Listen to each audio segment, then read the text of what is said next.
Tu voto permitió que Néstor Kirchner fuera el primer secretario general de la UNASUR. Y esa etapa fundacional de este último proceso de integración sudamericana y latinoamericana tuvo un color y un calor espectacular en aquellos tiempos cuando se juntaban Chávez, Lula, Pepe, Néstor. Esa fue la etapa fundacional. Después vinieron los demás, Evo, Correa, Dilma, Cristina, Michelle Bachelet, incluso los que no eran de nuestro palo. Fíjense, Pepe lo recuerda también. Parecía que se nos venía el mundo abajo en aquel inicio de este proceso, cuando perdieron los amigos progresistas en Chile y ganó Piñera. Sin embargo, Piñera supo... Me queden chicos los salones. Y la verdad que, querido amigo, compañero, vecino, querido Pepe, yo diría que este Partido Justicialista, que es la casa de todos los peronistas, hoy se viste de fiesta, de gala, para recibirte, para escuchar tus palabras. Yo tenía un montón de cosas para decir acá, pero la verdad que no. Bien que estamos unidos, sin ninguna duda, Pepe, por Artigas, por San Martín, por el general Perón. Estamos unidos por los ideales, estamos unidos porque esa bandera grande, que es la justicia social, es la bandera de todos los que soñaron con un pueblo más feliz, con un pueblo realizado, con un pueblo y con un país grande. Y la verdad que sos ejemplo a todos nosotros, y créeme que ese faro que vos representás, queríamos tenerlo en este partido que es popular, que es nacional, que es el Partido Justicialista, y que creo que es la columna vertebral del movimiento nacional, que sin ninguna duda tiene la tremenda responsabilidad de seguir siendo conducción en la Argentina. Es cierto que vivimos un año complicado. Tener peñucado, de esperanza, de tantos inmigrantes internos que componen esta gigantesca ciudad. Y me siento parte de esta peripecia. Los uruguayos, el único lugar donde no se sienten extranjeros es la Argentina. Es así, y viceversa. Y cuando se arma lío acá, disparan para allá de entrada, y al revés también. Y ahí andaba con la maleta al hombro. Y tengo muchos compatriotas. Me dijo una oriental hace unos años, en un apartamento de Buenos Aires: mi patria está donde comen mis hijos.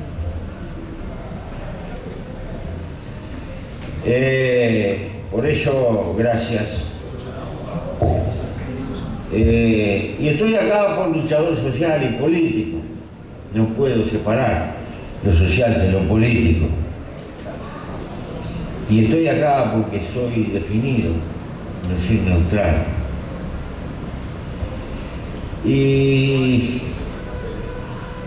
las cosas que tengo para decir acá, las digo por todas partes.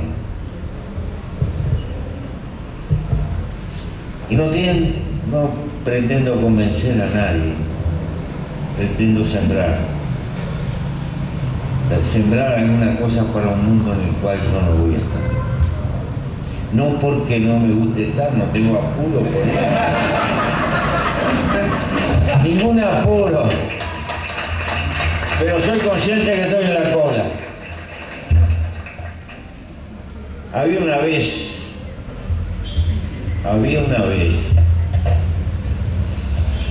una ciudad donde crujía la desigualdad y estaban al borde de una guerra civil. Estoy hablando de 2600 años atrás, antes de Cristo, Atenas. y desesperadamente convocaron al gobierno a un poeta raro, Solón, y le dieron todo el poder atribuyéndole la responsabilidad de frenar la guerra civil. ¿Por qué? La desigualdad mordía, porque en esa época el que debía y no podía pagar iba de esclavo del acreedor. Y un pueblo gigantesco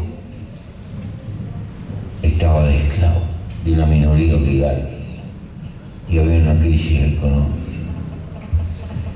Sabio Solón, tratando de evitar una guerra, asediados por enemigos, toman la decisión de conceder la libertad a los esclavos por deuda y eliminar para siempre la cláusula de esclavitud por deuda. Pero naturalmente que los liberados inmediatamente reclamaron por lo que habían perdido y pidieron alguna compensación. Y cualquier compensación era como prenderle una mecha a la guerra desde el punto de vista social, porque la aristocracia no lo iba a permitir. Y no les concedió nada del punto de vista material, pero les concedió la palabra en la asamblea y el voto. No les dio riqueza, empezó a dar poder político. Allí arranca la historia de la democracia. No fue fácil porque fue un proceso largo y complejo, porque les dio la palabra y el voto, pero no les dio el derecho a que pudieran ser convocados a gobernantes o magistrados. Podían elegir, pero no ser elegidos, porque mantuvo una especie de constitución censitaria. No podía dar tanto porque tenía que frenar, contener a la oligarquía.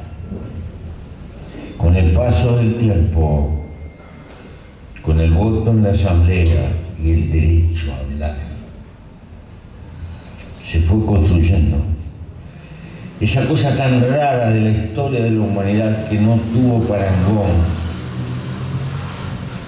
hasta el día de hoy, probablemente. ¿Por qué? Porque va a desembocar en un sistema de gobierno por sorteo, donde por ser ciudadano podía ser convocado a gobernar en cualquier momento, o a ser juez en cualquier momento, pero el ciudadano respondía a la asamblea y cualquier ciudadano lo podía acusar.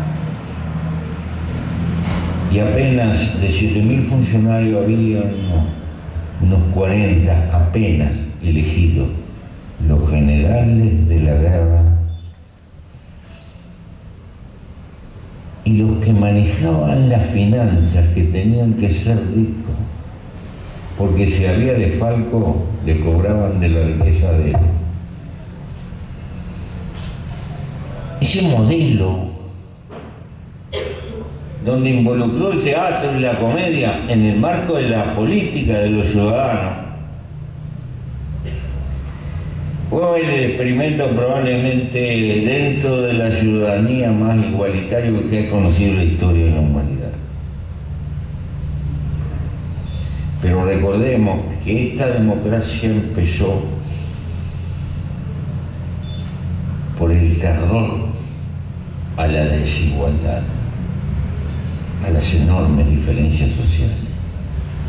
Toda esta perorata que he volcado no es por una lesión de historia, es para empezar recordando que vivimos en el continente más injusto que hay arriba de la tierra, donde la desigualdad muerde a niveles escalofriantes.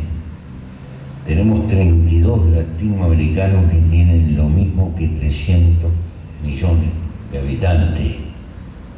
Pero eso no es lo peor. Lo peor es que su patrimonio anual viene creciendo a una tasa del 21% anual, con lo cual la distancia cada vez es mayor. Este proceso vertiginoso de concentración de la riqueza es, en mi humilde opinión, la mayor amenaza en todo el mundo y mucho más en América Latina que tiene la democracia.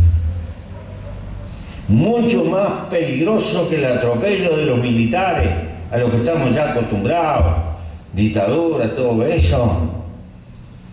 Es el dulce secuestro de la riqueza de las grandes decisiones políticas. ¿Por qué? Porque semejante concentración termina teniendo directa o indirectamente influencia política. Y este es un fenómeno que se retroalimenta a sí mismo. Y tenemos que tenerlo consciente. El problema es latinoamericano, pero es mundial. Hace 3 años había 82 señores que tenían 3.000 millones. Lo mismo que 3.000 millones de habitantes de la Tierra. Ahora la cosa empeoró, son 60. Es decir, estamos en un mundo donde algunos por atavismo hablábamos del imperialismo yanqui y todo. Papá, el imperialismo de hoy no tiene bandera, no tiene himno, no tiene patria. No se sienta en las Naciones Unidas, no lo podés acusar, no tiene ministro de Relaciones Exteriores, pero está atrás de todos los tratados, atrás de todo lo que firmamos, de todas las grandes decisiones que se toman. No pone la cara en los gobiernos, usa a los gobiernos y los presiona. Estamos sometidos, ese es el mundo en el que vivimos. Hay 50 compañías transnacionales que, si sumamos su PBI, equivale a la suma del PBI de 160 naciones de las que hay arriba de la Tierra. Desde luego, compañeros justicialistas, que hay que renovar la cabeza. Cuando este viejo planteó esto, el mundo era uno, y también nos dijo, el siglo que viene nos encontrará unidos o vencidos, y nos encontró desunidos. Espero que no nos puedan vencer definitivamente desde el punto de vista estratégico. Pero eso no es un regalo del cielo. Eso será posible si existe gente organizada en movimientos sociales, en partidos, con voluntad política de luchar. Porque estos fenómenos no caen gratis del cielo. Nadie nos va a regalar. Es decir, este es el cuadro de la civilización contemporánea. Enfrente, estamos en la puerta de una revolución en el campo del trabajo, que es la masificación de los robots en la sustitución del trabajo humano, que va a cambiar y a sacudir las relaciones laborales en el mundo entero.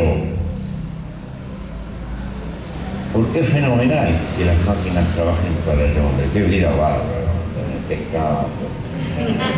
Sí, pero van a trabajar para el dueño de las máquinas. Estamos en la misma que antes. ¿Por qué?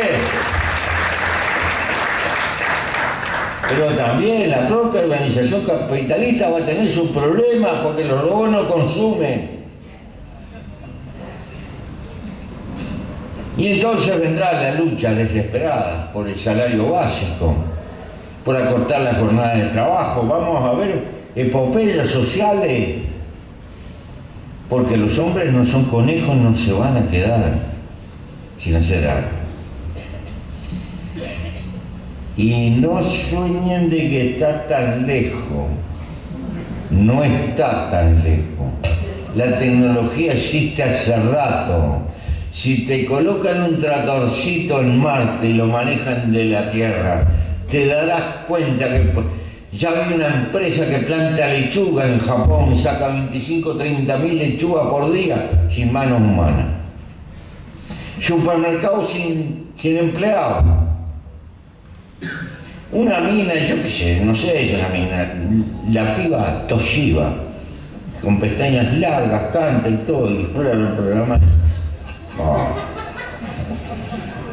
Dice que la están entrenando para que pase los informativos.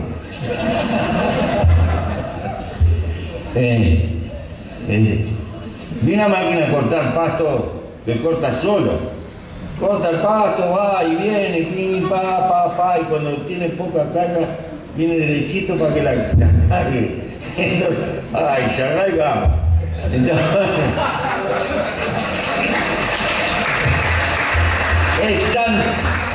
lo que se nos viene encima es tan trágico que hay que agarrarlo en joda para poderlo soportar. Es decir, compañeros trabajadores, ese es el drama que se le viene a la humanidad encima. Pero además te dicen, no, hay que ser competitivo, entonces tenés que estudiar mucho. Estudiar. Porque ese es el que va a trabajar. Quiere decir que para los que no la quedan.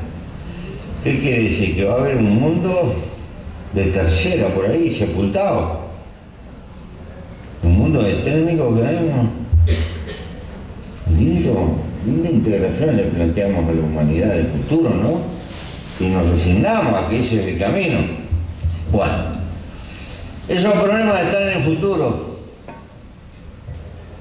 Pero hay algunas amenazas que nos complican. Una de ellas,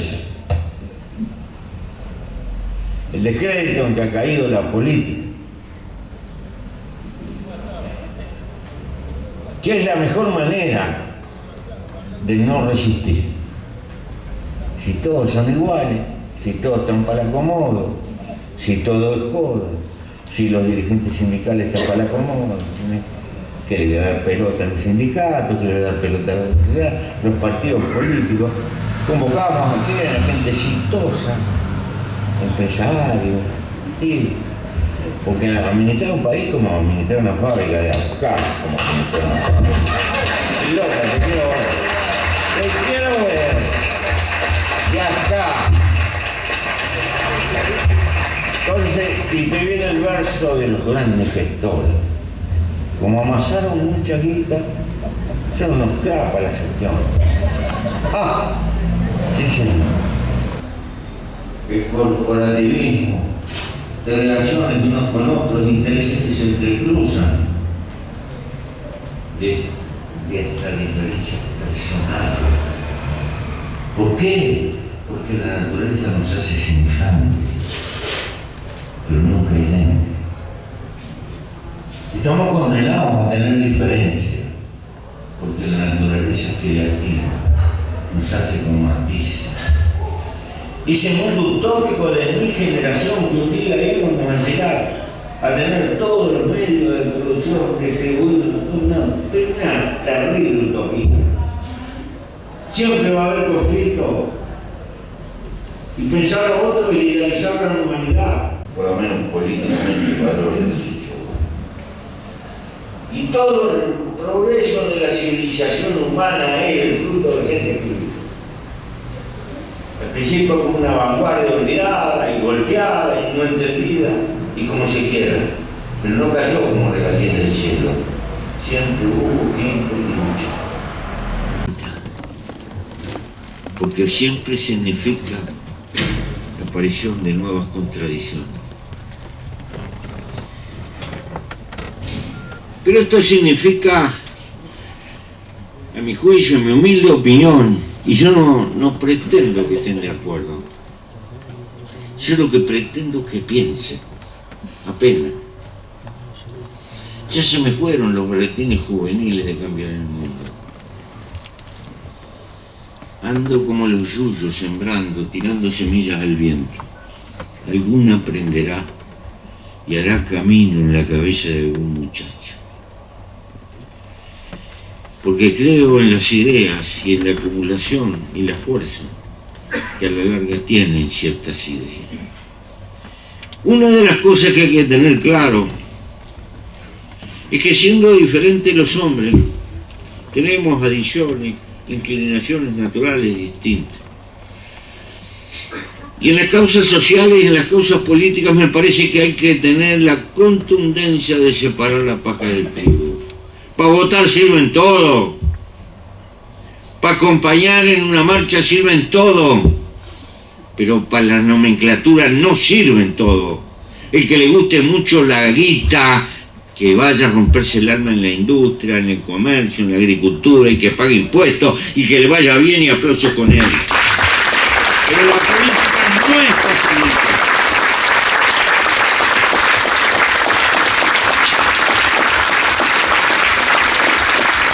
¿Significa esto que hay que tenerle bronca a los que le gusta la guita? No.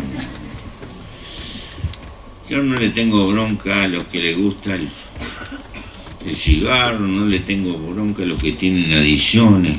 La única adicción saludable puede ser que sea la del amor, las demás son una plaga, pero he fumado cualquier cantidad. No, y hay gente que tiene la adicción de la guita, de la plata. Me vi con el viejo Rockefeller de 97 años, con una así, ¿cuándo para usted? Le digo, ¿cuándo para?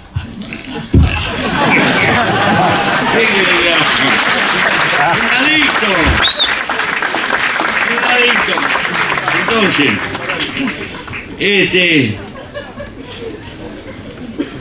Entonces, toda la simpatía humana, también a los que tienen adicciones, por saber elegir. Esto es muy clave. Y no va a venir con el cuento de la sabiduría tecnológica. Los técnicos se pueden contratar, pero el alma y la voluntad política no se contratan. Tiene que haber compromiso. ¿Por qué? Porque toda transformación social o política requiere multitud, requiere gente, requiere fila india. Los caciques no hacen la historia, hacen el pamento de la historia. La historia la construyen las grandes masas anónimas, cuando enfilan, porque son la fuerza. Pero hay que ganar la confianza de las grandes masas anónimas.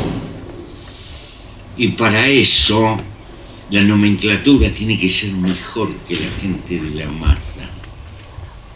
No le pidamos la perfección a los hombres comunes y corrientes que dan su vida, pero tenemos que ser exigentes con los que ocupan la nomenclatura, porque son las referencias, porque lo que está en juego es la confianza colectiva de la gente. Y sin confianza colectiva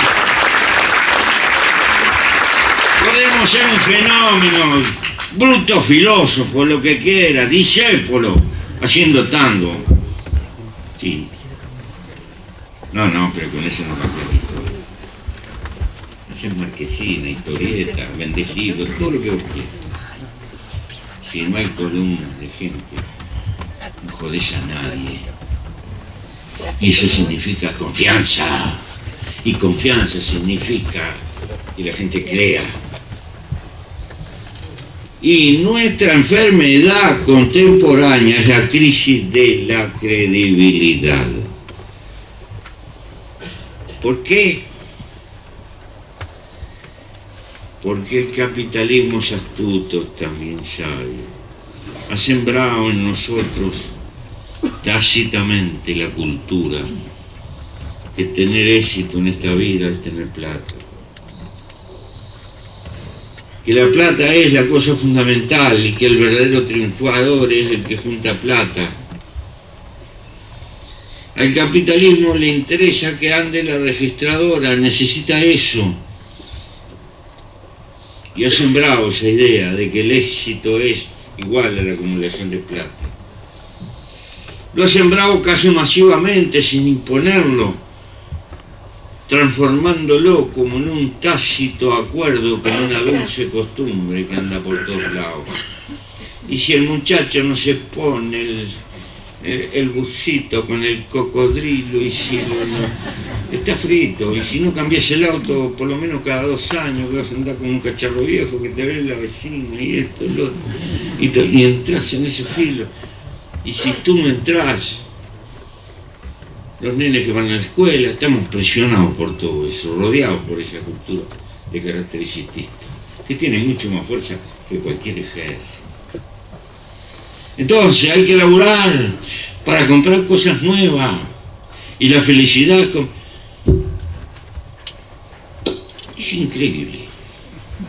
Hay gente que va a pasear a los shopping.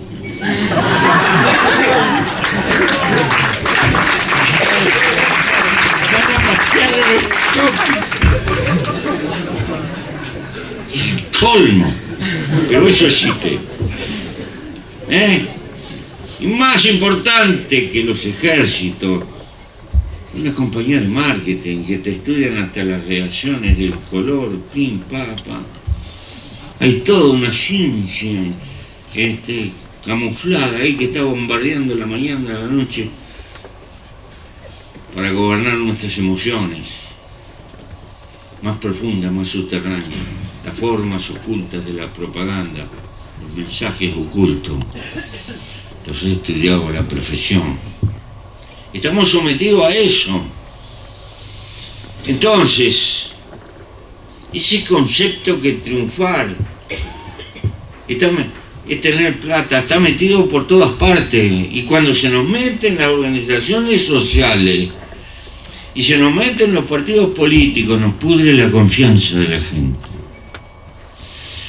A mí no me importa nada un fenómeno de corrupción que agarró esto, el otro. En la economía de un país es una bagatela, por más pamento que hagan.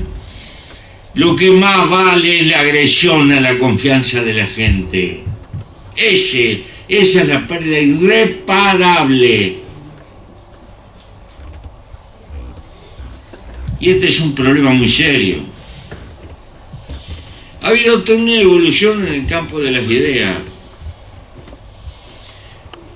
Economía, filosofía y ética venían en el mismo paquete hasta Adam Smith. Con los descubrimientos de la importancia del mercado empezó a separarse la economía y se llamó economía política. Ya contemporáneamente ya se llama apenas economía. Y se ha transformado en un conjunto de recetas. Hablar de filosofía y de ética es una cosa vetusta. Estos arqueólogos que estudian Grecia y esos, algunos viejos como yo, estamos de modé. Eso no es un bien tangible. Bueno, y creo que el destino del hombre, el rumbo del hombre no es solo economía. Por supuesto que la economía es importante, pero hay preguntas que a esta altura de la civilización hay que empezarse a hacer. ¿Somos felices? Hay que hacerse esta pregunta. ¿Y qué es la felicidad? ¿La felicidad será mera sensualidad? ¿Sensaciones? Y por repartir mejor. Y no creo que en la miseria pueda haber nadie feliz. Ojo. Ni estoy en una apología del atorrantismo. Al laburar hay que trabajar, y el que no trabaja está viviendo a costilla de alguno que labura.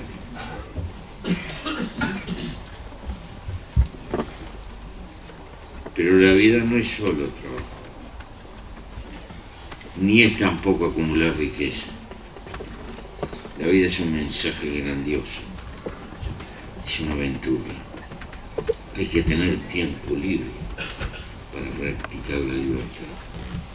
Entonces, hay que ponerle límite a la vidriera y tenemos que empezar a educar a la gente. Hay que dar una batalla cultural de no dejarse llevar por una campaña de marketing que te hacen comprar cualquier cosa. Y hay que empezar a pelear conceptualmente con esta civilización de despilfarro, de hacer cosas para que sean rápidamente descartables y que venga otra y tenga que comprar. Siempre lo digo, hay una lamparita prendida en California hace más de 100 años, una lamparita eléctrica, no se quemó nunca. Lo que quiere decir que se pueden hacer lamparitas que no se queman, pero no las hacen porque si no lo venden un carajo. Y me dirás, ¿y con qué le damos el trabajo a la gente? Y no te das cuenta que el negocio es hacer cosas útiles, que se conserven y trabajar menos y tener más tiempo para vivir. Es decir, hay que atacar conceptualmente las irracionalidades de nuestra civilización.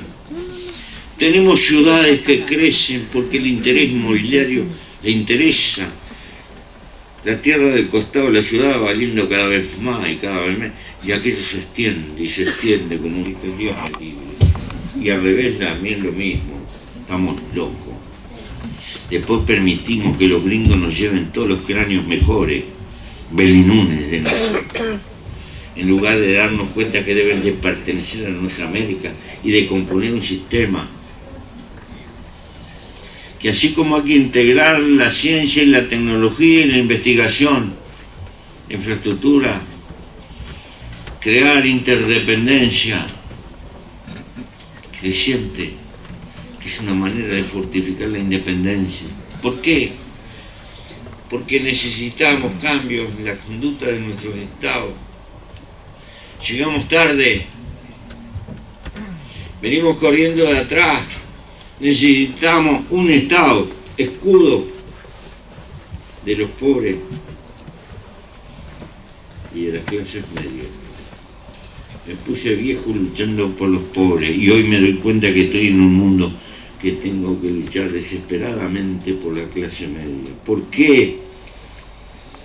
Porque la trituradora de las multinacionales no tiene piedad y está transformando en Convergente. Para poner un boliche tiene que venir una Carrefour, tiene que venir una cadena internacional, pero se puede creer. Ahora nos viene Hoover, nos viene. Ponen un teléfono, mirá qué adelanto tecnológico. Ponen un teléfono y medran con los vivos, los que se creen que van a hacer peso con un transporte medio clandestino y medio... Pero después que trabajan 3 meses se dan cuenta que no pueden mantener el auto. Pero viene otro Gil y está poniendo 25% para Hoover. Estamos llenos de cosas de ese tipo. Necesitamos un Estado que nos defienda. Pero otra vez, cuando hablamos del Estado siempre pensamos en los derechos de los trabajadores y no pensamos el valor que tiene la herramienta para defender a todos los trabajadores del país. No a uno, no una corporación los que trabajan en el Estado, sino el Estado como escudo, como servicio del país. Y tenemos que tener en el Estado los mejores trabajadores. Mientras vivamos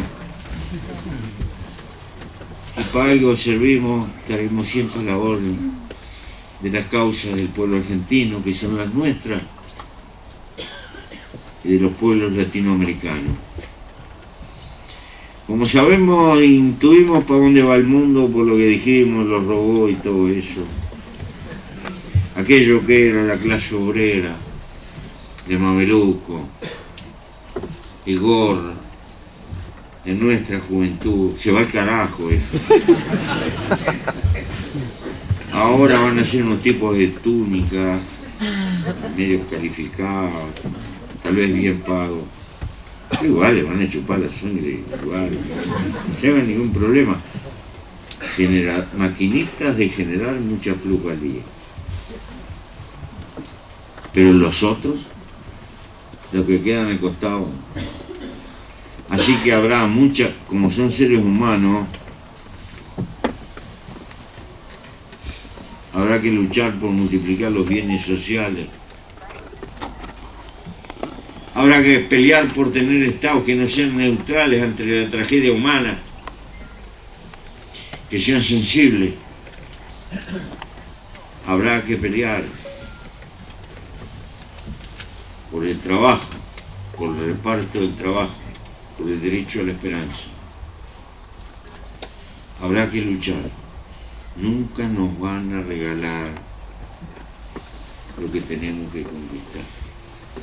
Por eso hay que construir organizaciones políticas, organizaciones sociales, y hay que juntarse. No hay que creer que somos perfectos. Fuera de aquí hay gente buena también, y todos los buenos no están acá.